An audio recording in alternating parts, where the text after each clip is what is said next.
et messieurs, chers collègues, bonjour et bienvenue à cette deuxième conférence plénière. Si la classe inversée n'est pas le sujet central de cette table ronde, l'apprendre et l'enseigner sont malgré tout au cœur de ce que l'école se prépare à vivre avec l'intelligence artificielle comme elle le fait déjà avec le numérique. Ce sont d'abord tout un ensemble de questions que nombre d'entre vous se posent légitimement, mais certainement. Mais la première de ces questions, c'est bien, qu'est-ce que l'intelligence artificielle? Alors, on a cherché avec Anne, avec Jean-Marc, on a cherché qu'est-ce qu'on pourrait vous donner comme définition. Il y en a plusieurs. La plus globale, nous semble-t-il, c'est celle de Cédric Villani que j'ai mise dans la première diapositive et que vous pouvez lire. Cédric Villani est l'invité au CLIC de 2018. Il y a des mots importants quand même, hein. C'est des tâches perfectionnées qui font intervenir beaucoup de paramètres et capables d'évoluer au cours du temps. En fait, l'IA n'est pas intelligente, nous a dit Cédric Villani, on verra ce que vous en pensez. Ceci étant, l'IA est en fait déjà dans nos sociétés et nous l'utilisons tous les jours. Je vous ai mis dans cette diapositive un certain nombre d'informations que vous connaissez. L'intelligence artificielle, nous l'avons dans la reconnaissance faciale, nous l'avons dans les cookies et en ce moment même, pour respecter la protection des données, Google envisage de ne plus utiliser de cookies, mais l'intelligence artificielle totalement comme traceur pour les publicités. De la même façon, on voit fleurir les chatbots, les agents conversationnels, c'est-à-dire qu'en fait, ce sont des programmes qui simulent une conversation humain-machine, soit par écrit, soit par langage naturel. Et bien sûr, vous connaissez également, si ça veut venir, la géolocalisation, en particulier les GPS, avec la synchronisation avec les systèmes d'information géographique. Alors, certes, on les connaît là, mais où ça a le plus d'impact, me semble-t-il, c'est essentiellement en santé. En santé, dans 3 secteurs, j'en ai choisi 3. Le traitement de l'imagerie médicale, on entraîne l'algorithme à identifier des signes de pathologie sur des photos, et puis la machine, l'algorithme est capable de dépister, après avoir traité un grand nombre de photos, des situations où effectivement les pathologies existent. Ça se fait avec les mélanomes sur des photos de peau, mais également pour dépister des rétinopathies diabétiques sur des images de rétine. On connaît aussi l'impact de l'intelligence artificielle dans la chirurgie assistée par ordinateur.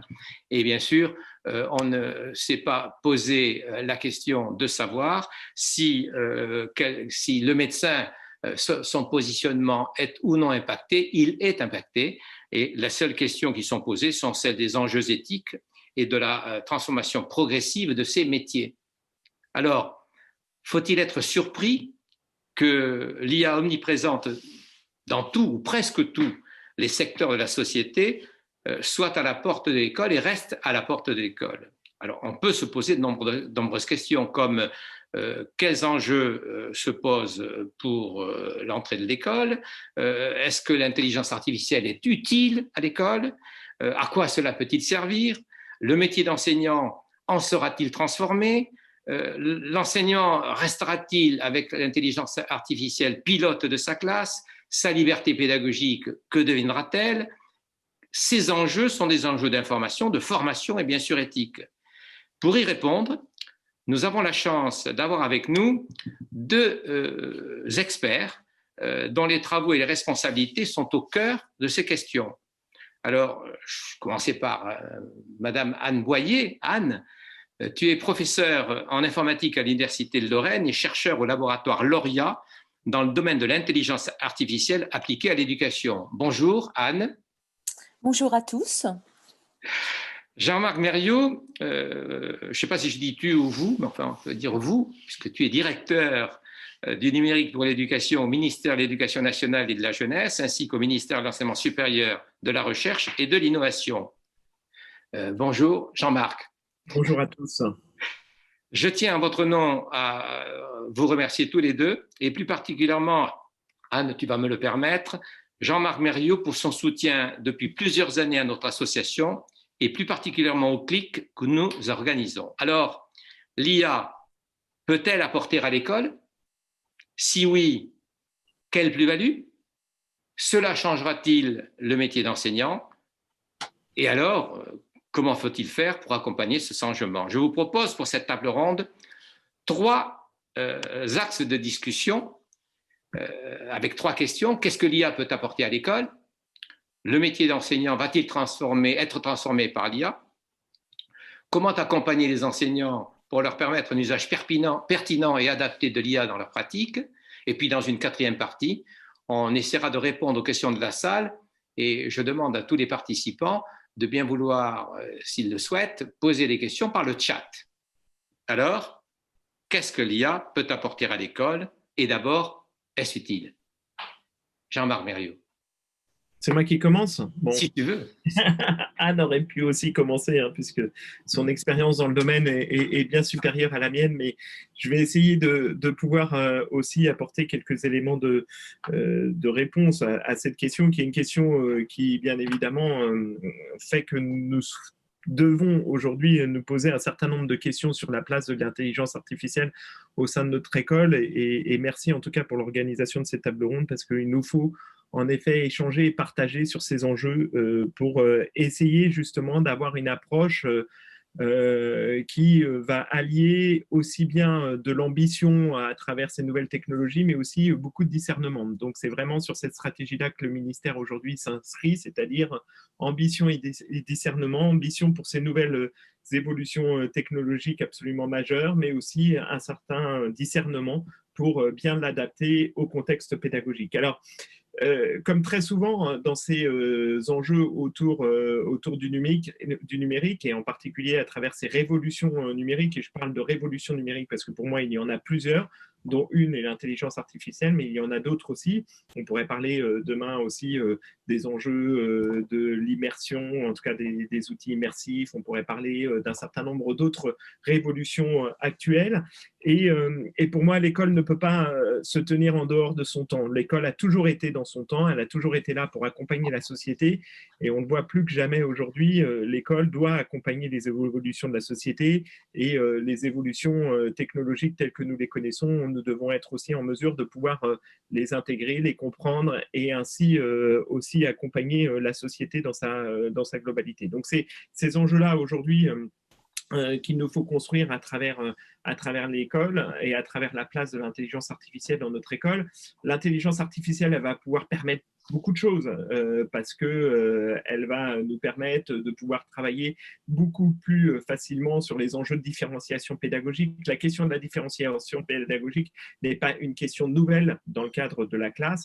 Tous les enseignants qui sont présents ce matin le savent bien. Ils sont amenés, suivant les particularités de leurs élèves, à pouvoir accompagner différemment chacun des élèves. C'est toute la richesse du métier d'enseignant. Et donc, là-dessus, c'est vrai que l'intelligence artificielle, dans cet enjeu autour de la différenciation, de pouvoir apporter des savoirs, des compétences, des outils, des contenus, des ressources adaptés à chacun des élèves, va pouvoir aider l'enseignant réellement à pouvoir faire que ces outils-là soient une aide pour l'enseignant. Donc, je pense qu'il faut avant tout, dans le domaine, quand on parle d'intelligence artificielle, concevoir l'intelligence artificielle comme une aide à l'enseignant. Ce n'est pas du tout une approche de remplacement, bien au contraire. L'intelligence toute seule ne fera rien. Elle doit intégrer bien évidemment l'enseignant dans ce qu'il est, dans sa pratique pédagogique et dans la relation à l'élève, mais ça peut être un vrai enjeu en matière de pouvoir mieux identifier aussi les difficultés de chaque élève, de pouvoir mieux répondre au parcours de chaque élève. Tous ces enjeux-là, l'intelligence artificielle va nous aider à pouvoir mieux cibler et à faire que nous puissions là aussi mieux accompagner chaque élève dans leur réussite scolaire. Donc c'est cet enjeu-là, je pense, qui est l'enjeu principal à laquelle l'intelligence artificielle peut nous aider. Anne, est-ce que tu peux nous donner des exemples sur lesquels tu travailles d'intelligence artificielle appliquée à l'éducation ? Alors oui, merci déjà de m'avoir invité à cette table ronde et de me donner l'opportunité de m'exprimer sur un sujet qui me tient à cœur. L'intelligence artificielle est au cœur de mes activités depuis tellement d'années que je ne me souviens pas d'un avant. Je voulais j'ai peut-être donné effectivement quelques exemples qui sont développés dans mon laboratoire en particulier, mais pas exclusivement. Le premier, c'est de dire d'abord que l'intelligence artificielle a pour objectif de développer d'abord des outils qui vont servir l'enseignement et l'apprentissage. Alors, dans des outils d'aide à l'apprentissage, je voulais en indiquer un qui est développé dans le cadre du projet IFRAN METAL. Pour METAL, ça signifie méthode et traces au service de l'apprentissage des langues vivantes. Donc, c'est un outil qui est développé pour permettre d'apprendre la prononciation d'une langue vivante étrangère. Donc, l'idée est la suivante. Il y a besoin pour les élèves d'avoir du temps pour s'entraîner à la prononciation d'une langue vivante, et ce temps-là peut être fait dans des activités qui sont encadrées par l'enseignant ou en temps libre. Donc le projet a consisté à développer notamment une tête parlante. Donc c'est un système 3D qui est animé sous la forme d'une tête et qui va prononcer un certain nombre de mots, de phrases, d'expressions qui contiennent les exemples que l'on veut donner à l'élève pour une prononciation particulière. Je tiens à préciser que la modélisation de la parole a été faite de façon très sophistiquée. Ça veut dire que si vous coupez le son, eh bien, en lecture labiale, vous pouvez savoir ce qui a été prononcé, tellement la réalité est importante. Ensuite, eh bien, l'élève se voit donner des exercices de prononciation, donc il va les prononcer devant un ordinateur tout à fait standard. Ils sont tous équipés de micros, nous en sommes l'exemple tous aujourd'hui. Le système eh bien, va récupérer la prononciation et l'analyser de l'élève pour voir si elle est correcte ou s'il y a des choses à modifier et lui indiquer quoi et comment le faire de manière à améliorer la qualité de sa prononciation. Donc, en particulier, le système a la possibilité, là où il y a quelque chose d'assez complexe, c'est de se dire d'abord qu'on traite des voix essentiellement d'enfants, c'est-à-dire y compris des voix qui muent ou des voix aiguës ou des voix fluettes, et que le système doit être capable de traiter tout l'ensemble de ces éléments, mais que l'autre chose, les systèmes ne sont pas forcément parfaits, et donc le système peut détecter une bonne ou une mauvaise prononciation alors que ça n'est pas le cas. Donc il y a l'idée aussi de recroiser régulièrement de manière à vérifier la validité de ce qui est fourni. Je voulais donner cet exemple-là parce qu'il me semble intéressant, c'est de l'IA dans sa diversité. Il y a à la fois de l'adaptive learning dedans, puisque les exercices dont l'objectif est fixé par l'enseignant, eh bien, sont adaptés en fonction des difficultés de l'apprenant, qu'il y a de la reconnaissance de la parole et de la parole multilocuteur, qu'il y a de la génération et de la 3D, donc il y a différents secteurs de l'IA qui sont concernés. Des outils comme ça, on peut en citer un certain nombre. Un deuxième type de travaux qui sont très développé actuellement. Jean-Marc y a fait allusion en parlant de la personnalisation des apprentissages. C'est un autre point très, très important sur lequel l'IA peut apporter un soutien aux enseignants de manière à favoriser cette différenciation pédagogique et cette personnalisation des apprentissages. L'idée, c'est de permettre de faire face à l'hétérogénéité des apprenants. Là, on constate de plus en plus une grande diversité des élèves lorsqu'ils arrivent dans nos classes. Moi, je suis enseignante à l'université, en particulier en première année. J'ai des grands amphithéâtres avec des étudiants de tout bac et éventuellement en réorientation. Donc, comment s'adapter à ce genre de choses. Donc, en particulier, eh bien, en fournissant à l'enseignant un certain nombre, je ne sais pas comment appeler ça, d'alertes ou d'informations, d'indicateurs qui lui permettent de savoir eh bien, quels sont les élèves qui éventuellement pourraient se trouver en difficulté, avoir un problème sur une notion, qui peut lui suggérer des ressources ou des activités qui pourraient favoriser l'engagement, la motivation, etc. C'est tout ce travail, notamment, qui se situe dans le domaine de ce qu'on appelle les learning analytics, notamment, et analyse des données de l'apprentissage en français. Il y a aussi un certain nombre d'exemples qui peuvent être donnés dans le domaine de l'évaluation. On a tous pu voir les outils d'évaluation automatique qui se sont énormément améliorés au cours du temps pour aller vers une évaluation qui n'est plus qui est déjà de bien plus grande qualité, eh bien c'est l'IA qui permet ce genre de choses, mais elle permet aussi de prendre en compte des indicateurs autres que simplement un résultat d'examen, etc. Je vais vous donner un exemple. Lorsque un élève répond à une question face à un ordinateur, eh bien, avec sa webcam, en regardant et en analysant un certain nombre de renseignements, on peut savoir s'il y a une forte présomption que la réponse a été donnée au hasard ou qu'elle a été réfléchie ou des choses comme ça, qui peuvent être des indications pour évaluer sa réponse au quiz ou à des choses comme ça. Parce qu'une réponse fausse donnée après réflexion, c'est une information intéressante. Une information juste donnée au hasard, c'est aussi quelque chose d'important à savoir.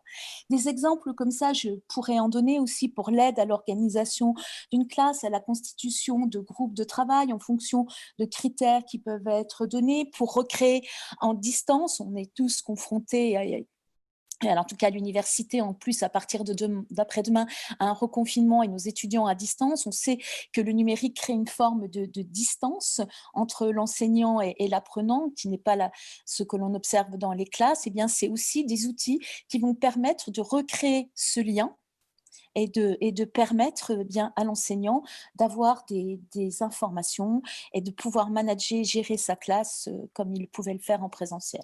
Je suis désolée, je suis certainement trop longue, je pourrais être intéressable sur le sujet et voilà. On pourrait peut-être passer à la deuxième point. Le métier d'enseignant va-t-il être transformé par l'IA? Jean-Marc, le ministère de l'Éducation nationale a lancé des appels à projets dans le cadre du PIA2, suite également au projet IFRAN dont Anne a parlé. Est-ce qu'on peut avoir une idée du nombre d'enseignants, d'établissements, d'élèves qui sont à peu près concernés par ce projet? Et surtout, quand est-ce qu'on pourra avoir les premiers retours des travaux qui accompagnent ces appels à projets?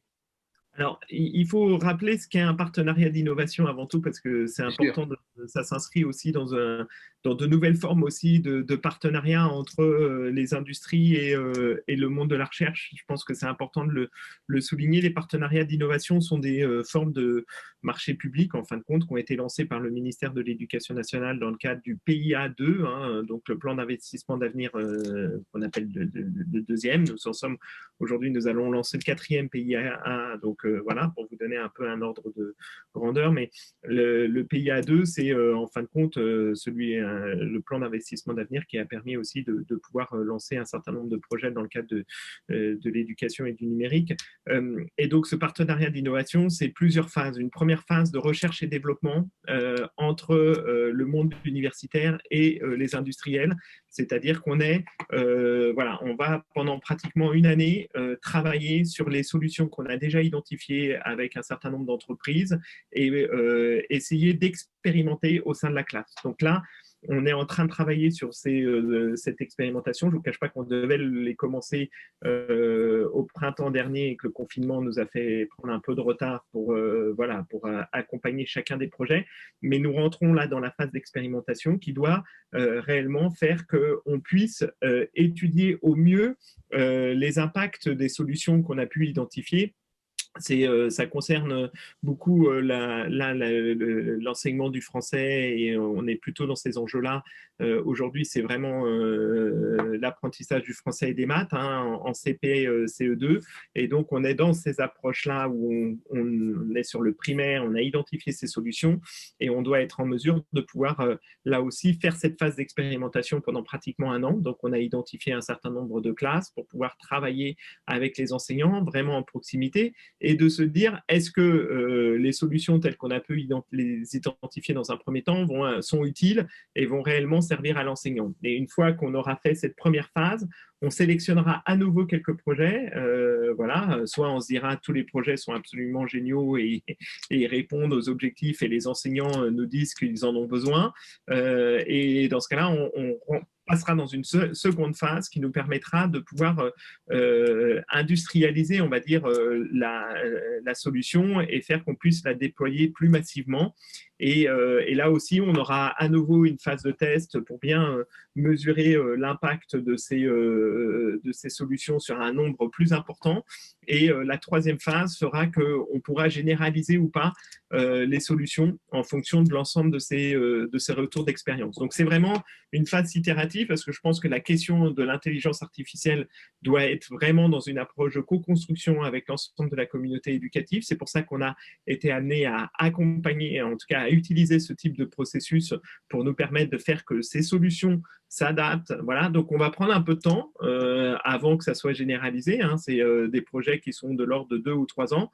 On a sélectionné les projets en fin 2019. On devait vraiment commencer la phase d'expérimentation au printemps, donc on a pris un peu de retard, mais l'objectif, c'est qu'on puisse rentrer dans des outils généralisés d'ici à peu près 2 ans, 2 ans et demi, qui feront qu'on aura eu un processus pour identifier l'ensemble des phases et faire qu'on puisse s'appuyer là aussi sur les enseignants pour bien mesurer et pour bien montrer que ces solutions peuvent avoir un intérêt et un impact. Donc ça, c'est vraiment voilà, cet enjeu, un enjeu très, très fort pour nous de travailler dans cette phase itérative. C'est le principe même des partenariats d'innovation.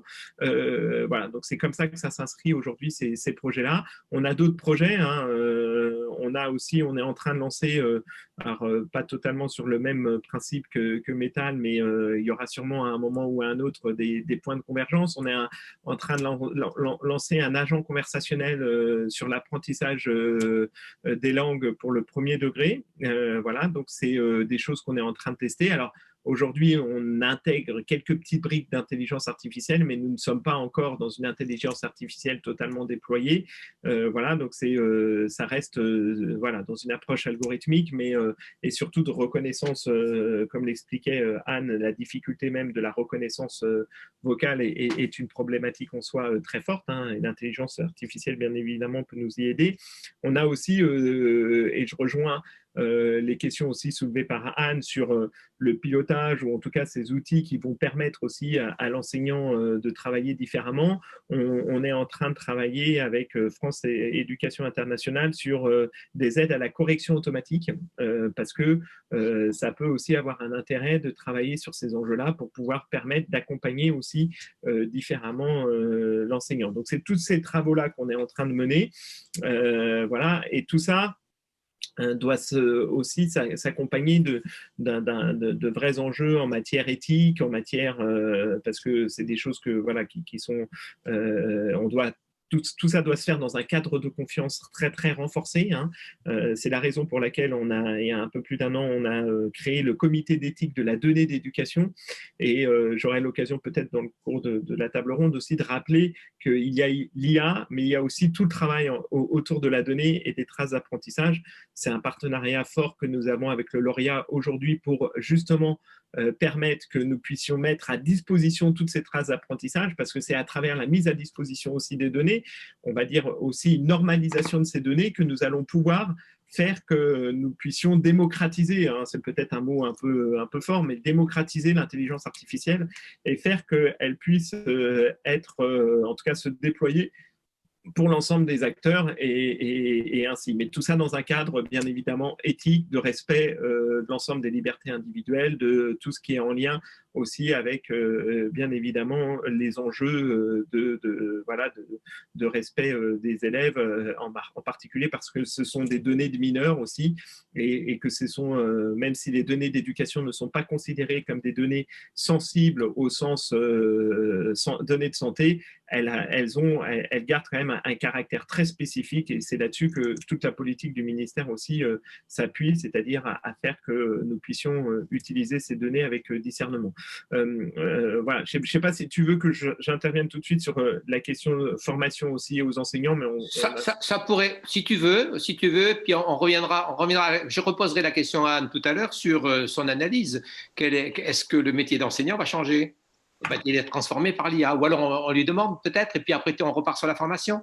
Je veux bien, pardon Anne, je veux bien répondre. Vas-y, Jean-Marc. Parce que je n'ai peut-être pas répondu spécifiquement. Je pense qu'aujourd'hui, la question, c'est que le métier d'enseignant vit sûrement sa première très grosse révolution en matière et sa très grosse révolution technologique. C'est-à-dire que jusqu'à maintenant, on n'a pas, voilà, quand le métier d'enseignant, il a commencé, l'écriture était là, les livres étaient là, on a eu, voilà, des processus qui ont fait que tout ce qu'on a pu construire, en particulier sur l'enseignement, la massification de l'enseignement au cours du XXe siècle, a fait qu'il n'y avait pas eu de révolution technologique absolument majeure qui ont fait que ça avait un impact sur le métier d'enseignant. Je pense que les révolutions numériques telles que nous les vivons aujourd'hui ont un impact très fort sur le métier d'enseignant.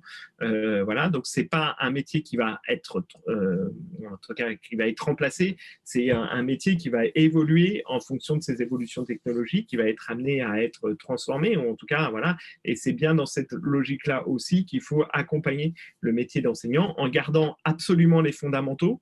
Il y a cette nécessité de, voilà, le métier d'enseignant, c'est du présentiel, c'est une relation à l'élève, c'est plein de choses. Voilà. Alors, c'est sûr que dans le confinement, on est dans une période un peu particulière, mais le confinement ne doit pas devenir la règle, hein.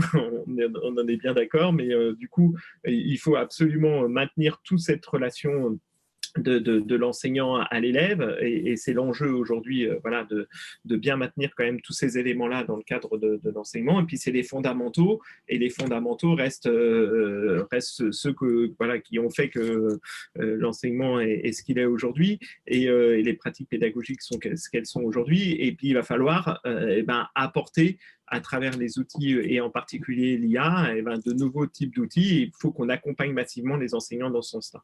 Je laisse la parole à Anne, du coup.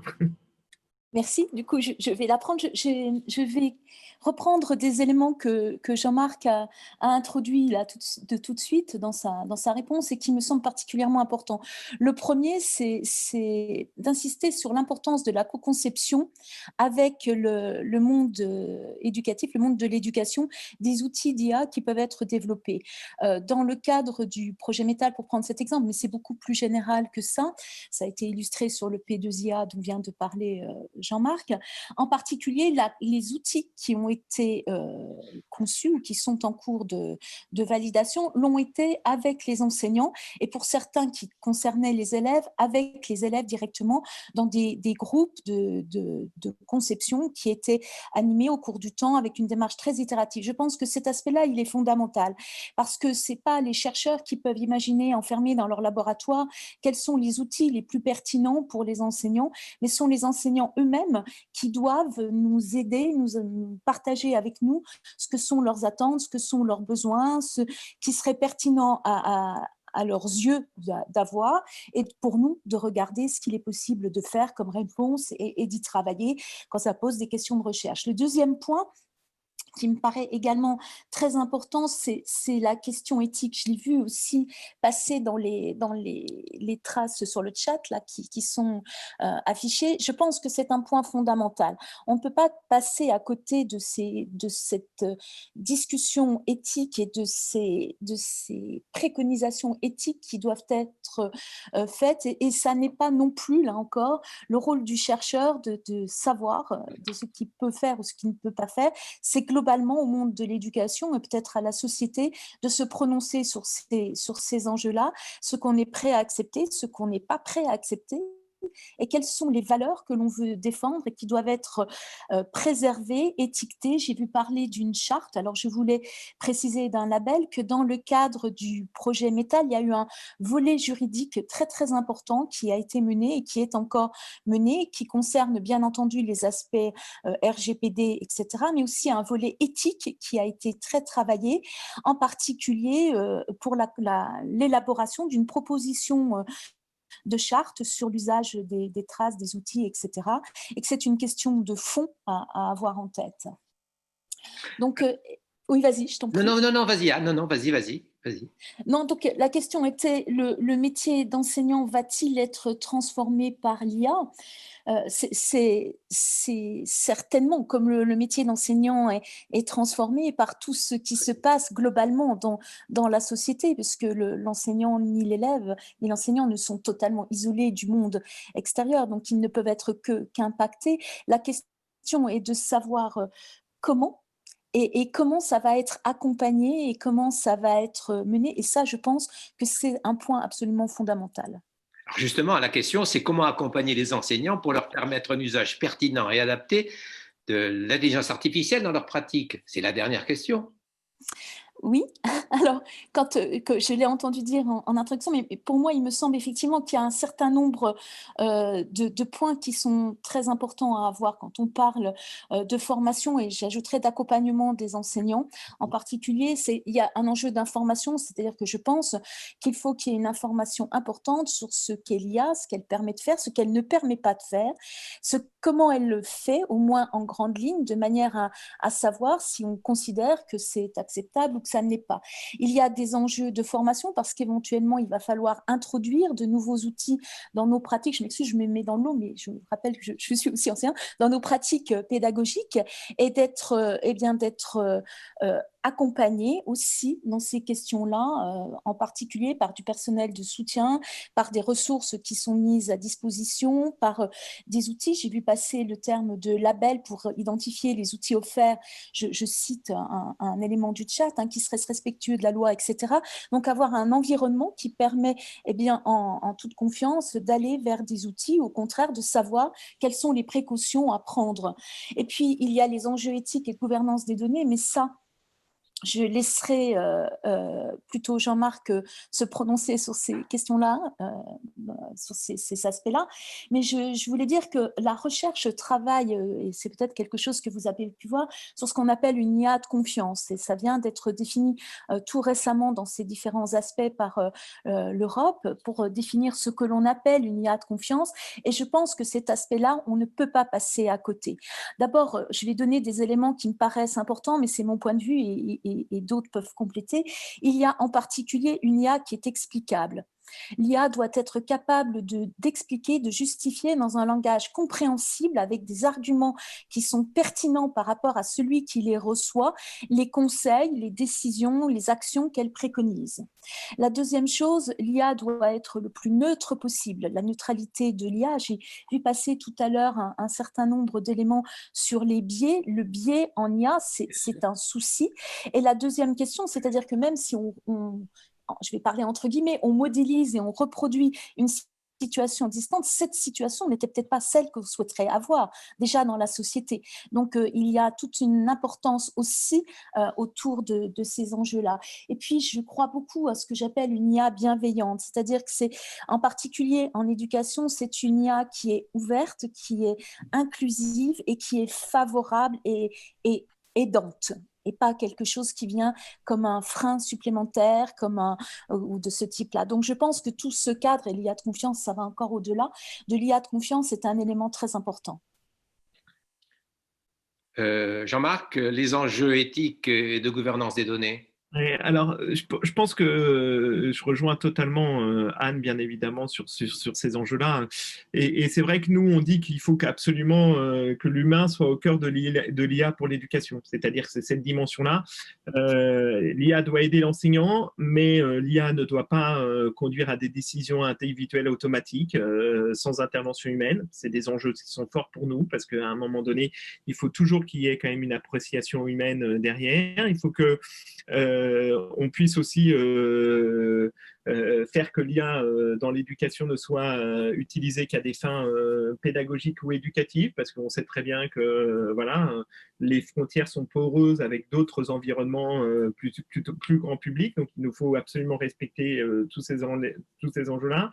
Et donc il faut là aussi faire que ce cadre de confiance respecte l'ensemble des règles. C'est la raison pour laquelle nous sommes en train de construire avec les industriels qui sont amenés à travailler sur ces enjeux-là et au-delà du numérique éducation, ce qu'on appelle un code de conduite qui va au-delà du RGPD, qui est un des outils du RGPD, mais qui va au-delà du RGPD, puisque ça détermine pour un secteur d'activité spécifique, et en l'occurrence le domaine de l'éducation, et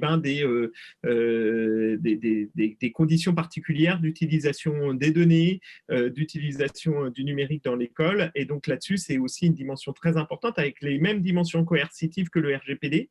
Donc, c'est des outils qui sont encore très peu développés dans le cadre de la loi, en tout cas de la réglementation RGPD, mais c'est des choses sur lesquelles nous travaillons.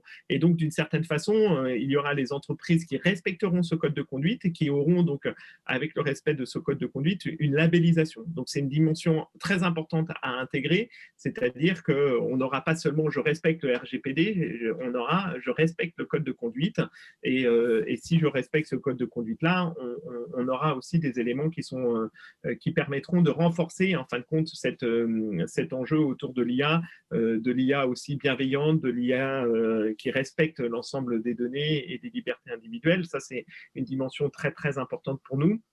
Et donc, on a aussi d'autres outils. Je tiens à rappeler pour certains qui sont amenés à pouvoir connaître déjà ces dispositifs, mais tels que le GAR, le gestion d'accès aux ressources, qui est un outil qui permet d'anonymiser l'ensemble de données pour accéder à la ressource.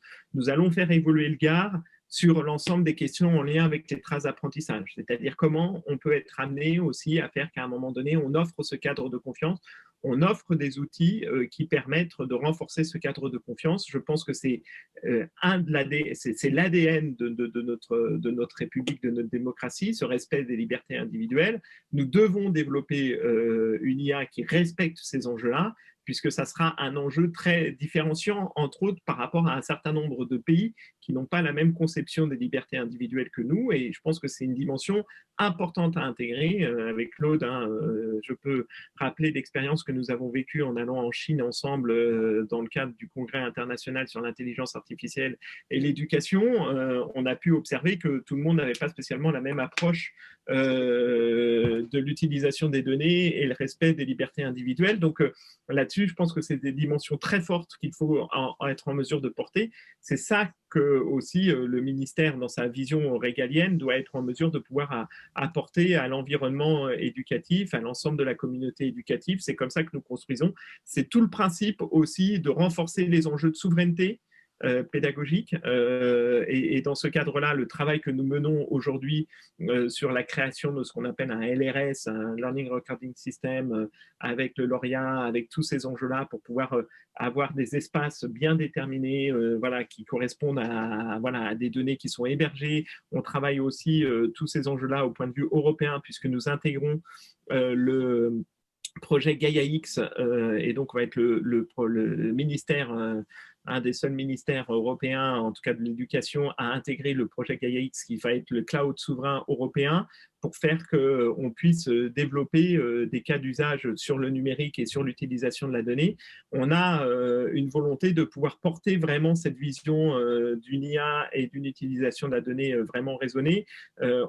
C'est des choses que nous portons aussi au point de vue international, puisqu'il y a un an, la France a été amenée, entre autres le ministère de l'Éducation nationale, a été amené à construire aussi toute une logique en tout cas des contributions dans le cadre de congrès internationaux sur la place de l'industrie et du numérique, pour pouvoir insister sur ces enjeux autour de la dimension éthique des données. Donc c'est comme ça aussi qu'on conçoit la place de l'intelligence artificielle dans le domaine pédagogique, cette capacité à faire qu'on puisse respecter toutes ces dimensions-là. Alors après, sur les dimensions en lien avec la formation et l'accompagnement, c'est absolument essentiel. Je rejoins aussi totalement Anne, c'est qu'il faut comprendre ce qu'est l'IA, il faut qu'on soit en capacité de pouvoir vraiment éduquer à l'intelligence artificielle. C'est tout l'enjeu aussi qu'on est en train de construire sur la certification des compétences numériques des enseignants, dans lequel on doit intégrer ces dimensions-là. J'irai un peu plus loin, c'est une éducation à la donnée, d'une certaine façon. C'est cette capacité à faire qu'on puisse comprendre ce qu'on doit être en mesure de faire ou de ne pas faire avec ces données, ce qu'on doit être en mesure de faire ou pas faire avec les outils qui utilisent l'intelligence artificielle. Ça doit devenir, on doit accompagner les enseignants. Donc, nous travaillons sur cet enjeu de certification des compétences numériques des enseignants, et on doit intégrer cette dimension-là. C'est une responsabilité partagée, c'est-à-dire que même si dans le cadre du RGPD, les responsables de traitement sont les chefs d'établissement pour le secondaire, sont les IEN pour le premier degré, on doit être en mesure de bien prendre conscience que tout ce que nous mettons en place est une responsabilité partagée avec l'ensemble des acteurs. Et pour ça, il faut qu'on puisse être en mesure de former l'ensemble des acteurs à ces enjeux-là. C'est l'enjeu aussi. Je tiens, par exemple, les enjeux autour de la formation continue, autour du numérique sont renforcés aussi. Et entre autres, autres à travers le positionnement aussi Canopé, dont son positionnement est renforcé autour des enjeux de formation continue, sur les enjeux de formation au numérique et par le numérique. C'est tout ça aujourd'hui qu'on doit être amené à mesure de porter. C'est une des thématiques très fortes des États généraux. Vous voyez, je fais de l'autopromotion avec mon fond virtuel derrière. Voilà, des États généraux qui se tiendront donc mercredi et jeudi prochain. La question de la formation est au cœur même de ces États généraux. Donc, on aura l'occasion de faire remonter un certain nombre de propositions dans ce sens-là et faire que nous puissions ensuite dégager un certain nombre d'actions. Donc, je vous invite tous à venir participer aux États généraux du numérique pour l'éducation la semaine prochaine qui, comme pour le CLIC, se passeront à distance. Voilà. Alors, Jean-Marc, on a un petit peu dépassé, on est à 32, donc on va utiliser 3-4 minutes et on nous pardonnera cela. Peut-être qu'on pourrait donner la parole à Anne pour donner peut-être une conclusion sur l'IA demain en éducation. Je ne sais pas, ou ce que tu veux, Anne. Alors, peut-être reprendre des points qui pour moi sont importants. Donc, c'est avec mon prisme de chercheur, là. La première chose, c'est que la recherche en IA en éducation, c'est par essence une recherche pluridisciplinaire et qui doit se faire avec les enseignants et avec le monde éducatif. C'est un partenariat fort. Je veux vraiment insister là-dessus parce que c'est une force quand on peut le faire et ça permet d'avancer mieux et de manière plus pertinente. Le deuxième point sur lequel je voulais insister, c'est que l'IA laisse toujours l'humain au centre, ça a été dit par Jean-Marc, et c'est toujours l'humain qui décide.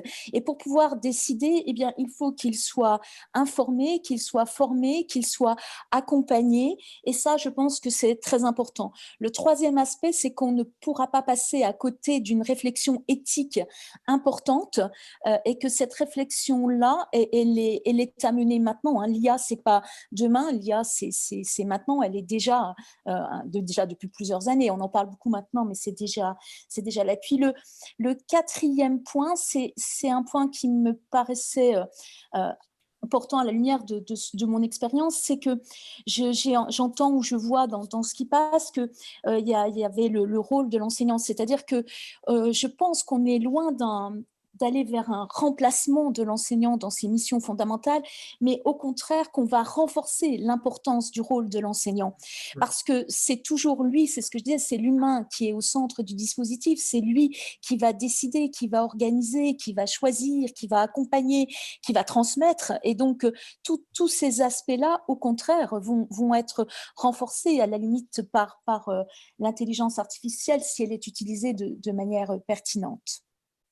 Voilà, c'était les 4 points qui étaient en résumé, importants. Pas d'intelligence artificielle dans l'éducation sans les enseignants, sans que les enseignants se saisissent du dossier, sans que les enseignants la pratiquent, sans que les enseignants soient des garants aussi de ces valeurs dont on a parlé tout à l'heure. Pour ce qui me concerne, moi, je voudrais revenir aux idées fondamentales qui ont amené il y a 6 ans les 2 fondatrices de l'association Inversion à la classe à se lancer dans ce challenge et je pense plus particulièrement à Héloïse Dufour, présidente d'honneur de notre association. Il s'agit bien dans des démarches de pair à pair et donc de contribuer à la professionnalisation des enseignants en les équipant d'une boîte à outils divers et innovants la plus complète possible, leur permettant de faire découvrir et d'entretenir le plaisir d'apprendre à leurs élèves, tous leurs élèves, avec comme idée forte d'assurer une véritable continuité entre les activités en classe, sans quoi l'école n'existe pas, dévolue aux travaux à forte valeur cognitive et le travail autonome réalisé par tous. Je pense que tous les enseignants qui sont présents à ce CLIC sont dans ces démarches-là. Ils veulent acquérir, partager, mutualiser. Et je tenais à d'abord les remercier et à vous remercier vous deux, Jean-Marc et toi, Anne, d'avoir donné de votre temps à ce CLIC pour que effectivement nous ayons une idée sur ce que sera demain. N'oubliez pas qu'il y a 15 ans, les enseignants, on leur parlait du numérique, ils n'imaginaient pas vraiment qu'ils rentreraient dans l'école. Il y avait d'ailleurs même quelques réticences. Qu'en sera-t-il dans 15 ans? Alors, on se donne rendez-vous. Merci à vous tous. Merci beaucoup. Merci à tout le monde. Merci à tout le monde. Et Merci, on Claude. passe la main alors à Marcel Lebrun, si je puis me permettre, et il m'excusera de ce petit retard. Non, là, je crois qu'il commence à 40. Il est 36. Et Marcel Lebrun, il est dans la lignée de ce que nous pensons, nous tous, à Inversons la classe. Allez, on passe la main à Marcel. Merci à vous. Alors, en attendant la prochaine, on va quand même prendre quelques questions. Claude, si tu es d'accord. Mais ce serait très bien, parce qu'effectivement, moi, j'avais noté une question que l'on n'a pas traitée. Jean-Marc, tu es toujours là? Il est peut-être parti. Bon, c'était la relation avec le privé en particulier. On n'a pas répondu à cette question. Il y avait une autre question que j'ai lue sur la question aussi de l'IA verte, si je peux exprimer ça comme ça, oui. Et du rapport à la planète qui est quelque chose de très important. Effectivement, il ne faudrait pas que le développement de l'IA déforeste la planète et la rende invivable. Donc, c'était juste pour indiquer que c'est un sujet qui est au cœur des préoccupations actuellement en IA, qu'il y a énormément d'actions qui sont menées maintenant et qui se développent, notamment en recherche, autour d'une IA respectueuse de la planète et d'une IA verte. Il y a encore du travail à faire, ça passe par la responsabilité de chacun et de la recherche en particulier. Notre table ronde se terminait à 30, il est 38, mais on peut, je ne sais pas, il n'est plus là, mais on peut rester disponible hein, si des collègues souhaitent poser des questions, en particulier sur la privatisation. Je peux poser la question à l'oral. En fait, les enseignants qui désirent participer à ces travaux-là, comment ils peuvent, dans quel cadre ils peuvent s'investir? Alors, moi, je peux vous répondre pour ce que je connais dans mon académie, hein, c'est-à-dire qu'on travaille en partenariat avec via le rectorat, avec des collèges, puisque le projet Métal a ciblé les collèges pour prendre une cible particulière, mais dans d'autres projets avec l'école maternelle, etc. Et les enseignants sont des partenaires du projet. Donc, j'imagine qu'il faut aussi vous rapprocher. La recherche est très, très demandeuse de l'implication des enseignants, donc toute manifestation d'intérêt ne peut être que bienvenue.